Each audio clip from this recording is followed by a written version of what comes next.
In many inferential procedures, there are necessary conditions that must be satisfied in order for our sampling distribution of our estimators to be appropriate. And an important consideration in any analysis is to examine whether or not these conditions hold. For confidence intervals, if these conditions don't hold, we can't claim that the confidence intervals have the coverage that we say they do. Without the necessary conditions, for example, we can't say that a 95% confidence interval covers the true theoretical parameter for 95% of all data sets. The actual coverage might be much less. In this video, we'll take a closer look at the necessary conditions we need for the two types of confidence intervals we've covered so far. For a confidence interval for a proportion, or for the probability of getting a success on some experiment, we have this formula. And for that p in the margin of error, we saw that we can either plug in our estimated value p hat, or if we want to be a bit conservative, we can plug in 1/2. The construction of this formula required two conditions to hold. First of all, we needed all n observations to be independent of each other. So, say we were estimating the probability of getting a red when flipping a beer cap, we need each flip of the beer cap to be independent. If we're estimating the proportion of Torontonians who support the job that their mayor is doing, the people polled must not be related. This independence condition is hard to check using statistical methods, but it's extremely important to think about the context of the problem and whether or not it applies. For our second necessary condition, we note that the formula also includes the quantity Z alpha over 2, which is a critical value from a normal distribution. As we saw, p hat can be thought of as an average, and in order for this formula to be appropriate, we need n, the sample size, to be large enough for the central limit theorem to kick in so that p hat is approximately normally distributed. We'll now investigate the effects of this second condition on the coverage of a confidence interval. We'll use this applet, which simulates data and calculates the resulting confidence interval for any value of the theoretical parameter p and any sample size n that we want. In this applet, the Greek letter pi is used for our theoretical parameter that we've been calling p. Let's start with an example that we're quite familiar with now, flipping a coin that's equally likely to come up heads or tails 10 times. So we'll keep pi at 0.5, that will be our probability of heads or our probability of getting a success, and we'll change the sample size n to 10. Our first random simulation of this gets 6 successes and 4 failures, so p hat, our proportion of successes, is 0.6. We can see the sample we got here in this box showing the 6 successes and 4 failures. Throughout, I'm going to stick with a confidence level of 95%. Using our formula, the confidence interval is from 0.296 to 0.904, as we can see here in the applet. The vertical bar is our theoretical parameter. The applet draws a confidence interval from its lower to its upper limit, and if it crosses the vertical bar, then the confidence interval includes p. And we can see that this confidence interval from 0.296 to 0.904 includes 0.5, and the confidence interval crosses the theoretical bar.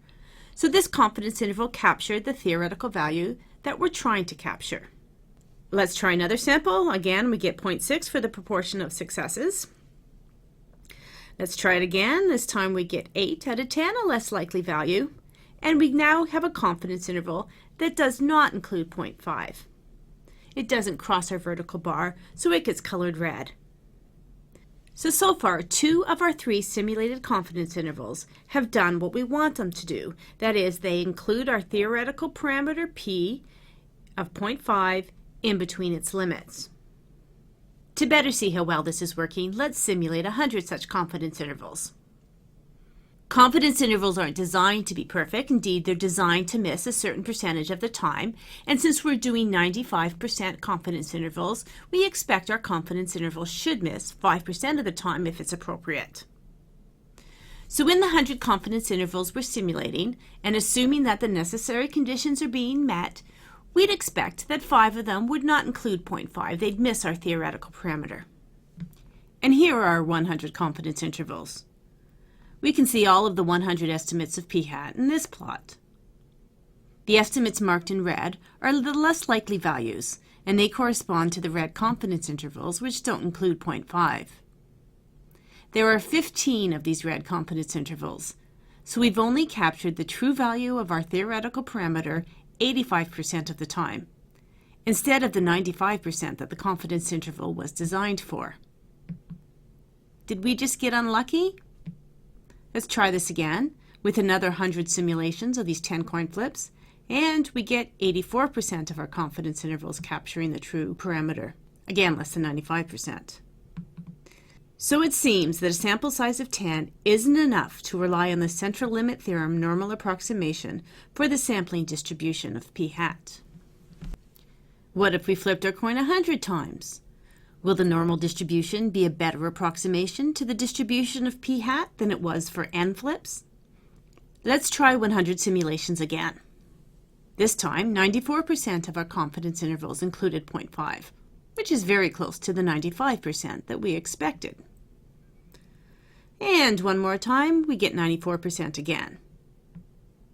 So it seems that a sample size of 10 wasn't sufficient, but 100 looks pretty good for our central limit theorem approximation, at least when our theoretical value of p is 0.5.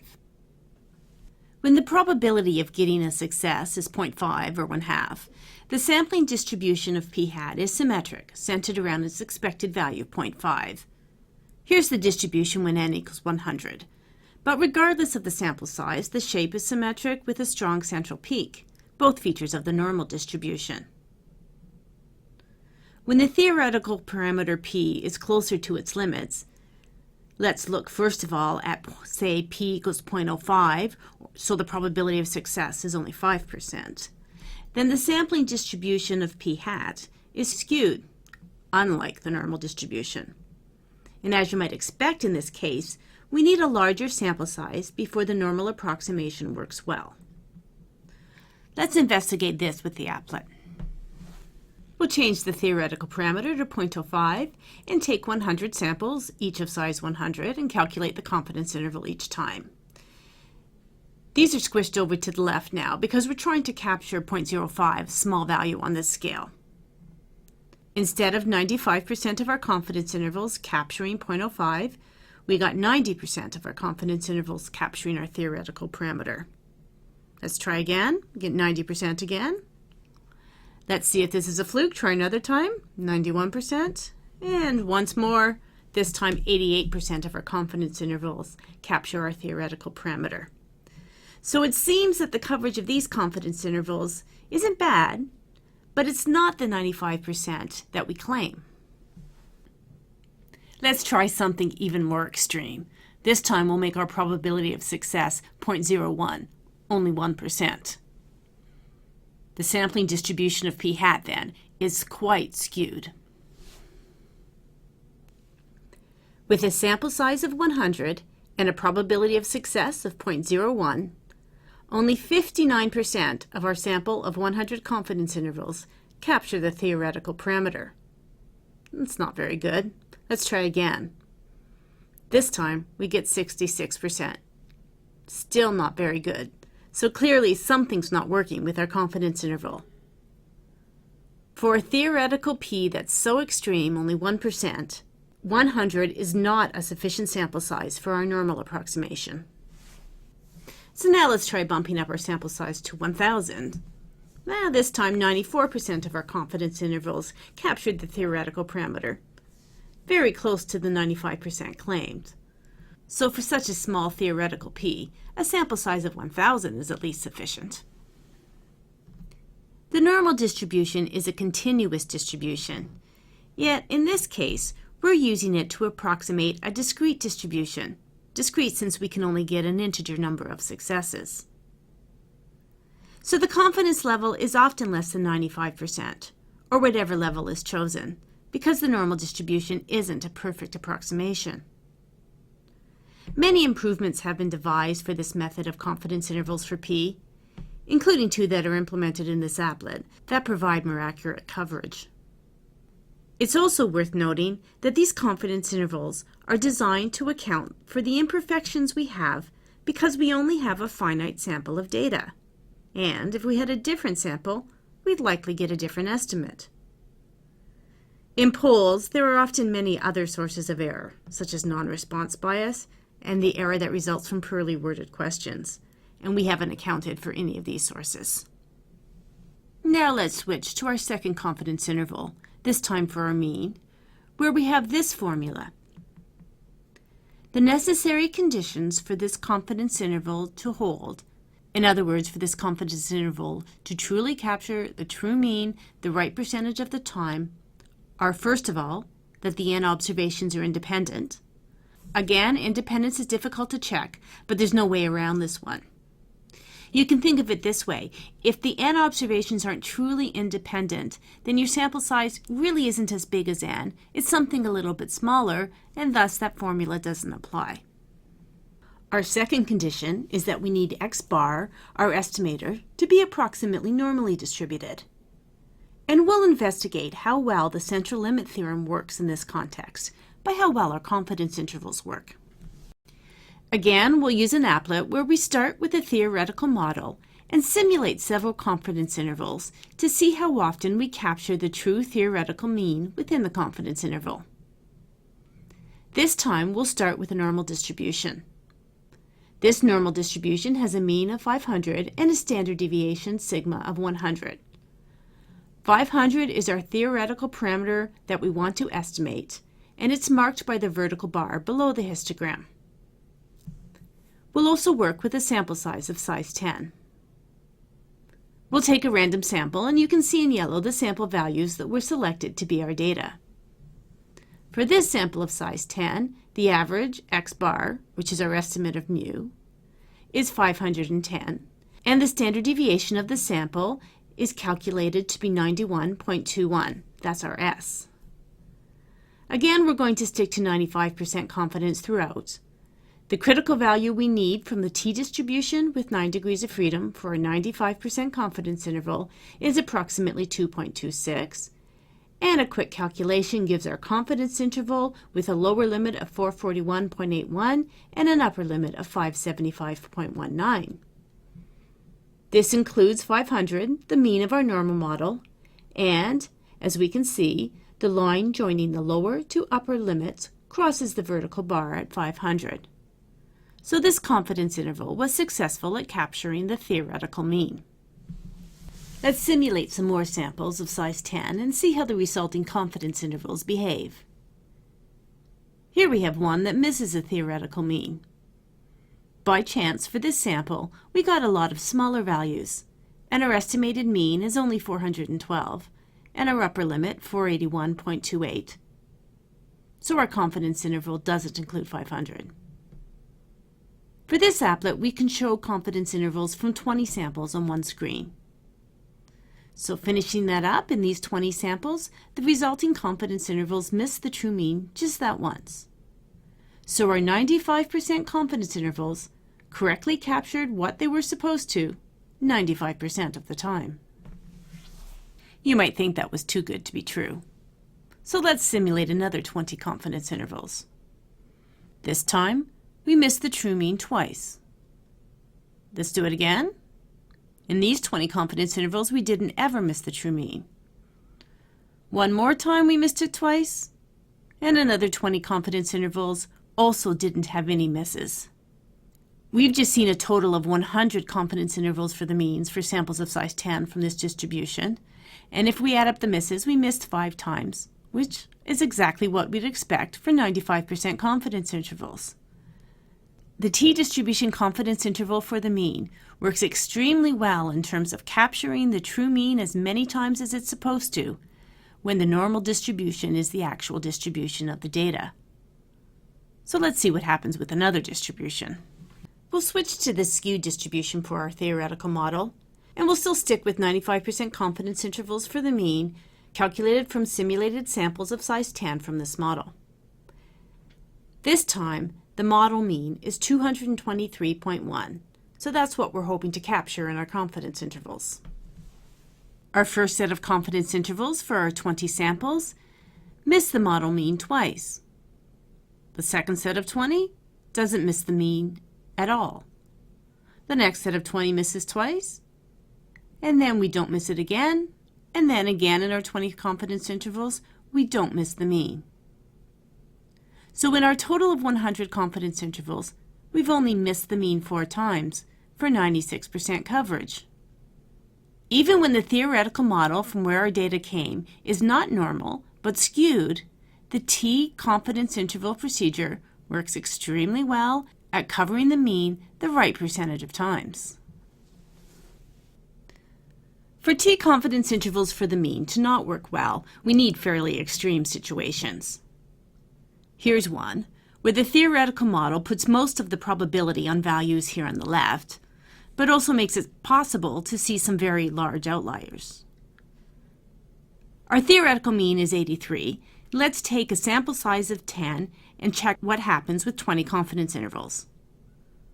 We've missed the mean 15 times for a coverage rate of 25%. Certainly not 95%. Of course, the central limit theorem is an asymptotic result. That is, it works better the larger n the sample size is.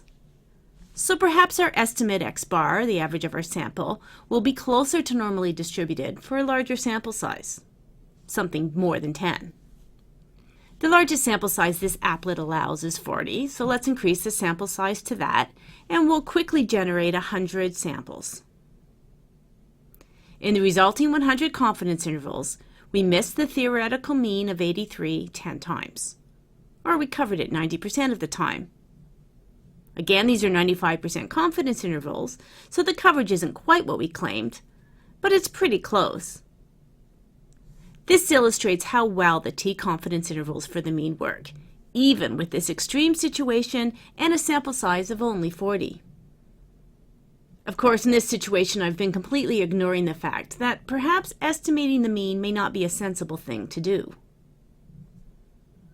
Remember that when working with data, the mean or average is not a robust measure. That is, it's affected by unusual observations. When we're talking about the expected value or mean of a probability model, it is also affected by extreme values, in this case pulled up by the large values we could have. And because of these possible large values, the mean of 83 that we got here is actually larger than the possible values on the left where most of the probability is. So to summarize, the T-distribution confidence intervals work extremely well, even when the data aren't normally distributed, but not in situations where it really doesn't make sense to use the mean. This is another illustration of just how powerful the central limit theorem is. Because of it, the T confidence intervals for the mean are extremely robust. In this situation, robust means that they work well, giving confidence intervals with very close to the coverage claimed, even when some of the necessary conditions aren't satisfied. So we have two types of confidence intervals for proportions and confidence intervals for the means. Both of them rely on the central limit theorem in order to derive the formula. As we've seen, T confidence intervals work extremely well, even for small sample sizes.